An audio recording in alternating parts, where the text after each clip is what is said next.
में से एक मानी जाती है और सबसे सफल लीग कहें तो गलत नहीं होगा, क्योंकि यहाँ पैसे की बारिश तो होती है, साथ में खिलाड़ियों ने अपने जलवे बिखेर कर अपने अपने नेशनल टीम में जगह बनाई है।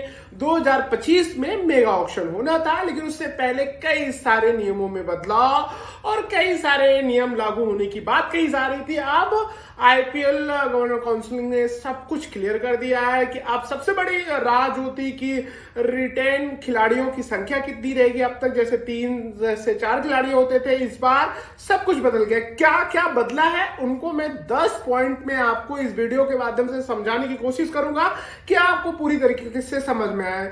सबसे पहले कि अब इस बार 6 रिटेन खिलाड़ी हो सकते हैं, साथ में उसमें आरटीएम होगा, राइट टू मैच का ऑप्शन दिया गया। रिटेन करने वाले खिलाड़ियों में इस बार पहले की तरह विदेशी खिलाड़ी और भारतीय खिलाड़ी वाला जो झोल होता था वो नहीं है। इस बार आप 5 कैप्ड खिलाड़ी, उसमें चाहे इंडियन हो या फॉरेन के, उनको कर सकते हैं, या 2 अनकैप्ड खिलाड़ी को भी आप रख सकते हैं इस पूरे स्लॉट में।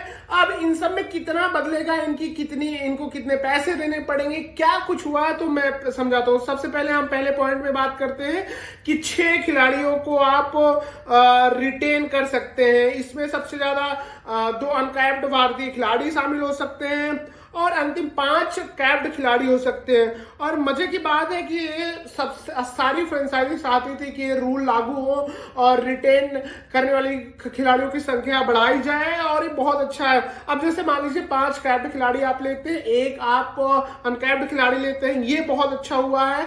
दूसरा पॉइंट अगर हम बात करें, राइट टू मैच कार्ड की वापसी हुई है, जो कि बहुत ट्विस्ट होने वाला है। इसमें इसलिए है ना कि 2017 मेगा ऑक्शन में राइट टू मैच कार्ड का इस्तेमाल हुआ था, उसके बाद 2022 में ऑक्शन में इसका इस्तेमाल नहीं किया गया था, लेकिन एक बार ये 2025 में फिर से वापस आ चुका है।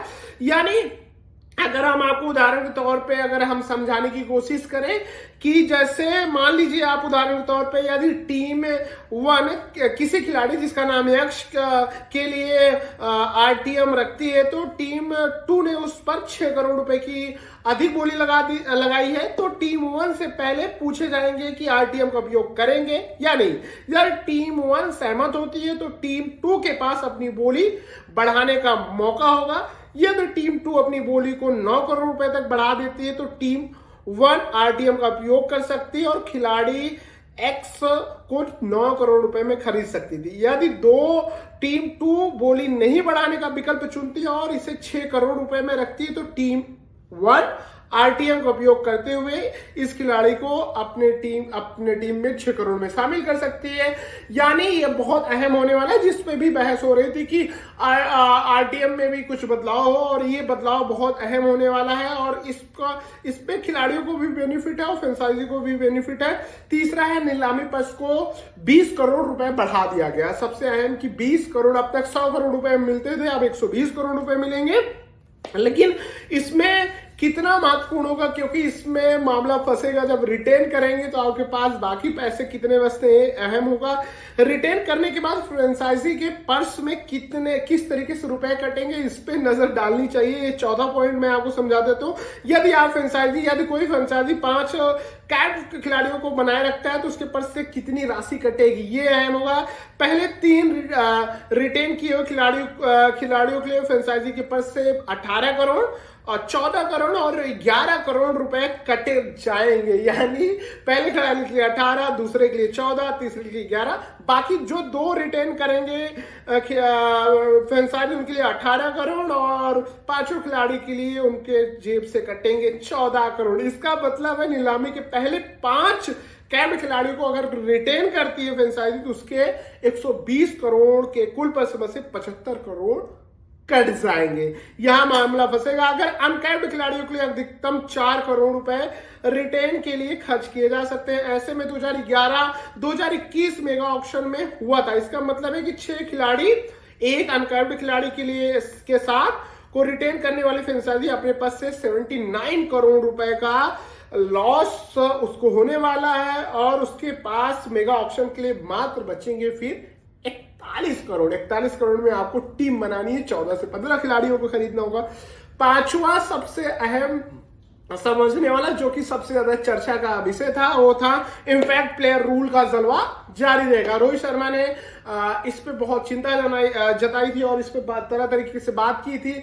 अब इस पे भी 2025 में ये लागू रहेगा और ये चलेगा। इसमें ऑलराउंडर को लेके कई तरीके से कई खिलाड़ी अपने अपने तर्क दिए थे और अब इम्पैक्ट प्लेयर रूल 2027 तक आईपीएल में लागू रहेगा। 2023 में पहली बार इसका इम्प्लीमेंट हुआ था और ये बहुत अहम होने वाला। आईपीएल हिस्ट्री के शीर्ष 10 स्कोरर में 9 इम्पैक्ट प्लेयर आने के बाद ये दर्ज किया गया था। यह नियम एक टीम के प्लेइंग 11 में खिलाड़ी को सब्स्टिट्यूट कर बराबर खिलाड़ी को एंट्री करने के तौर पे किया जाता है और इसमें बहुत कुछ देखा गया है। और अगर हम 6 पॉइंट की बात करें तो उसमें इंजरी और रिप्लेसमेंट और प्लेयर लोन की बात को भी लागू किया गया है। ये 3 चीज बहुत अहम होने वाली, injury, replacement, player loan. IPL 2025 तक फ्रेंचाइजी सीजन के लिए अपने 7वें मैच से पहले एक चोटिल खिलाड़ी को रिप्लेस कर सकती थी, लेकिन अब 2025 में टीम अपने लीग मैच के 12वें मैच तक चोटिल खिलाड़ी को रिप्लेस कर सकते हैं। साथ में प्लेयर लोन प्रक्रिया को भी बहाल करने का फैसला किया गया था। केवल इसी सीजन के लिए सक्रिय किया जा रहा है। 7वां जो पॉइंट है वो है अनकैप्ड को लेकर नया नियम। इस अनकैप्ड वाला नियम सबसे ज्यादा अहम होने वाला है चेन्नई के लिए। चेन्नई की यानी धोनी के लिए राह हो जाएगी आसान। सीएसके 5 बार आईपीएल का टाइटल जीता है और जिताने वाले कप्तान धोनी अब अनकैप्ड प्लेयर के तौर पे आईपीएल में आपको खेलते हुए नजर आएंगे, जो बहुत अहम है। अनकैप्ड प्लेयर का मतलब कि आप या इंटरनेशनल कोई मुकाबला ना खेलो या संन्यास लिए हुए, आपको रिटायरमेंट लिए हुए 5 साल हो गए हो, या आपका सिलेक्शन हुआ हो लेकिन टीम में आप पिछले 5 साल में कोई ओडीआई, कोई टेस्ट, कोई T20 मुकाबले नहीं खेले हुए, तब भी आप अनकैप्ड प्लेयर के श्रेणी में आते हैं। और चेन्नई के पूर्व कप्तान एम एस धोनी ने आखिरी बार 2019 में न्यूजीलैंड के खिलाफ भारतीय टीम के लिए खेला था। अब वो 2025 के अनकैप्ड खिलाड़ी के तौर पे खेलेंगे। 9वां है सबसे 8वां अगर पॉइंट बात करें 8 पॉइंट, तो 2 सीजन के लिए हो जाएंगे बैन। जो विदेशी खिलाड़ी अपने दिमाग और चतुराइयों को इस्तेमाल करते हैं, अब उनके लिए बहुत अच्छा होने वाला है। फ्रेंचाइजी को रिटेंशन नियम को लेकर साझा किए गए दस्तावेज में आईपीएल के अधिकारियों ने कहा कोई भी खिलाड़ी जो किसी भी नीलामी के लिए रजिस्ट्रेशन कराता है और नीलामी में चुने जाने के बाद सीजन की शुरुआत से पहले खुद को अनुपलब्ध बताता है, तो ऐसे खिलाड़ियों के ऊपर 2 साल का बैन लगेगा, यानी वो आईपीएल के 2 साल में भाग नहीं ले पाएंगे। और ये बहुत इंपॉर्टेंट है। मात्र एक है कि अगर चोटिल हो जाता है या कोई हेल्थ से इश्यूज होती है या किसी आपदा में, तब कंसिडर किया जाएगा, बाकी चीजों में से लेके नहीं होगा। और इसके लिए आपको जिसकी पुष्टि खिलाड़ियों को पहले अपने होम बोर्ड का देना होगा, यानी आप भारत के हैं तो आप बीसीसीआई को देना पड़ेगा, आप ऑस्ट्रेलिया से हैं तो ऑस्ट्रेलिया टीम को देना पड़ेगा। 9वां पॉइंट है विदेशी खिलाड़ियों के ऊपर सख्त नियम है और जरूरी था। पैट कमिंस, मिचेल स्टार्क जैसे खिलाड़ियों को पिछले साल मिनी ऑक्शन में बड़े मिलने के बाद आईपीएल गवर्नर काउंसिल ने मेगा ऑक्शन और मिनी ऑक्शन को लेकर एक बड़ा बदलाव किया है। मेगा ऑक्शन के रजिस्ट्रेशन नहीं करते तो फिर आप भूल जाइए कि आपको मिनी ऑक्शन में आपको जगह मिलेगी।